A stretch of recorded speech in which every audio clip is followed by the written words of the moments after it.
करते हैं। सिंस और फॉर हमारे पास दो प्रीपोजिशंस है जिसको हम मुख्तलिफ जगहों पर इस्तेमाल करते हैं। सिंस को हम एग्जैक्ट टाइम के लिए इस्तेमाल करते हैं, नेम ऑफ पॉइंट के लिए इस्तेमाल करते हैं और स्टार्टिंग पॉइंट को शो करने के लिए भी हम सिंस इस्तेमाल करते हैं। इन तीनों पॉइंट्स को हम एग्जाम्पल के ज़रिए आगे समझेंगे, तो वीडियो को लास्ट तक देखें। जबकि फॉर भी हमारे पास एक प्रीपोजिशन है जिसको हम ड्यूरेशन ऑफ टाइम के लिए इस्तेमाल करते हैं, पीरियड ऑफ टाइम के लिए इस्तेमाल करते हैं। इसको भी हम आगे एग्जाम्पल के ज़रिए समझेंगे। तो चलो वीडियो को स्टार्ट करते हैं। फॉर एग्जाम्पल हमारे पास एक सेंटेंस है, I have been taking class since 11 o'clock। Second sentence है, I have been taking class for 2 hours। तो यहाँ पर हमारे पास दो सेंटेंस है जिसको हमने दो मुख्तलिफ तरीक़ों से इस्तेमाल किया है। फर्स्ट सेंटेंस में हमने सिंस लगाया है, जबकि सेकेंड सेंटेंस में हमने फॉर लगाया है। तो चलिए इसको डिस्कस करते हैं कि फर्स्ट सेंटेंस में हमने सिंस क्यों लगाया और सेकेंड सेंटेंस में हमने फॉर क्यों लगाया।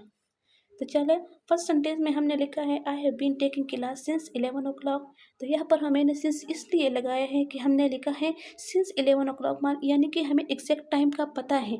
जैसे कि मैंने मेंशन किया था कि सिंस के साथ सिंस को हम एग्जैक्ट टाइम के लिए इस्तेमाल करते हैं। तो चूँकि यहाँ पर मैंने लिखा है सिंस 11 o'clock, यानी हमने टाइम को मेंशन कर दिया कि 11 बजे से मैं क्लास ले रही हूँ, तो यहाँ पर मैंने सिंस लगा लिया, तो यह क्लियर हो गया। सेकेंड सेंटेंस है हमारे पास I have been taking class for 2 hours। तो यहाँ पर हमने फॉर लगाया क्योंकि यहाँ मैंने लिखा है फॉर 2 hours, तो हमें ये नहीं पता कि कब के 2 घंटे, यानी ये मुझे नहीं पता, सिर्फ ड्यूरेशन ऑफ टाइम का पता है कि सिर्फ 2 घंटे मैंने क्लास ली है। लेकिन ये मैंने शो नहीं किया कि पिछले 2 घंटे, सुबह के 2 घंटे, शाम के 2 घंटे, ये मैंने मेंशन नहीं किया। जस्ट मैंने ड्यूरेशन ऑफ टाइम का बताया कि सिर्फ क्लास मैंने ली है, लेकिन मैंने 2 घंटे की ली है। एग्जैक्ट टाइम का मैंने नहीं पता कि सुबह मैंने ली है या शाम को ली है, तो यहाँ पर मैंने फॉर लगा लिया। आई होप को ये क्लियर हुआ होगा। नेक्स्ट एग्जाम्पल है I have been playing football since my childhood. Second sentence है I have been playing football for 10 years। तो फर्स्ट सेंटेंस में मैंने सिंस लगा लिया, सेकेंड सेंटेंस में मैंने फॉर लगा लिया। तो चलो इसको भी डिस्कस करते हैं। तो यहाँ फर्स्ट सेंटेंस में मैंने इसलिए सिंस लगाया है I have been playing football since my childhood. तो यहाँ पर मैंने एग्जैक्ट टाइम को मेंशन कर दिया कि मैं चाइल्डहुड से ही फुटबॉल खेल रही हूँ, तो इसलिए मैंने सिंस लगा लिया। I have been playing football for 10 years। Second sentence में मैंने इसलिए फॉर लगा है कि मैंने यहाँ पर एग्जैक्ट टाइम को मेंशन नहीं किया, यानी 10 years का कहा है, तो ये मैंने नहीं मेंशन किया कि कब के 10 साल। तो यहाँ पर हमें एग्जैक्ट टाइम का नहीं पता, तो यहाँ पर हमने फॉर लगा लिया। तो चलिए वीडियो को और भी आगे बढ़ाते हैं और सिंस और फॉर को इस्तेमाल करने के तरीक़ों को आसान बनाते हैं। तो यहाँ पर मैंने लिखा है since is usually a preposition but sometime it acts as a conjunction. Since को हम तो यूजुअली प्रीपोजिशन के तौर पर इस्तेमाल करते हैं, लेकिन बाज़ औक़ात हम इसको कंजंक्शन के तौर पर भी इस्तेमाल करते हैं। तो कैसे करते हैं, चलो इसको डिस्कस करते हैं। For example I have been waiting since morning. यहाँ पर मैंने लिखा है I have been waiting since morning, तो यहाँ पर हमने लिखा मॉर्निंग, तो यहाँ पर ये प्रीपोजिशन है। यहाँ पे सिंस प्रीपोजिशन क्यों है, इसको हम आगे डिस्कस करते हैं। I have not, second sentence है I have not seen him since he got graduated. इस सेंटेंस में हमारे पास सिंस जो है वो है कंजंक्शन।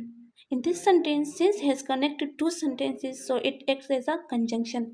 फर्स्ट सेंटेंस में हमने सिंस को प्रीपोजिशन के तौर पर इस्तेमाल किया है क्योंकि सिंस के बाद हमारे पास टाइम आया है, यानी मॉर्निंग हमारे पास एक टाइम को शो करता है। तो यहाँ पता चलता है कि सिंस हमारे पास प्रीपोजिशन है।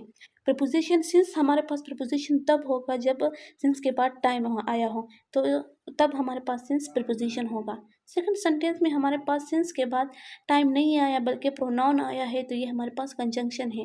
या सिंपली हम इस तरह भी कह सकते हैं कि सिंस को हम कंजंक्शन के तौर पर तब इस्तेमाल करेंगे जब वो सेंटेंस के मिडल में आ जाए। तो यहाँ पर ये सिंस जो है हमारे पास दो सेंटेंसेस को कनेक्ट कर रहा है, यानी दो सेंटेंस के मिडल में मौजूद है, तो यहाँ पर हमने सिंस को एज अ कंजंक्शन इस्तेमाल किया है। I have not seen him since he got graduated. I hope कि ये भी क्लियर हुआ होगा कि सिंस को हम प्रीपोजिशन के तौर पर भी इस्तेमाल करते हैं और कंजंक्शन के तौर पर भी इस्तेमाल करते हैं।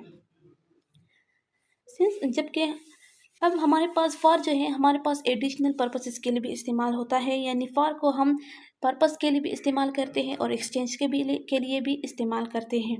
तो चलिए इसको भी डिस्कस करते हैं कि फॉर को हम पर्पस के लिए किस तरह इस्तेमाल करते हैं और एक्सचेंज के लिए हम कैसे इस्तेमाल करते हैं।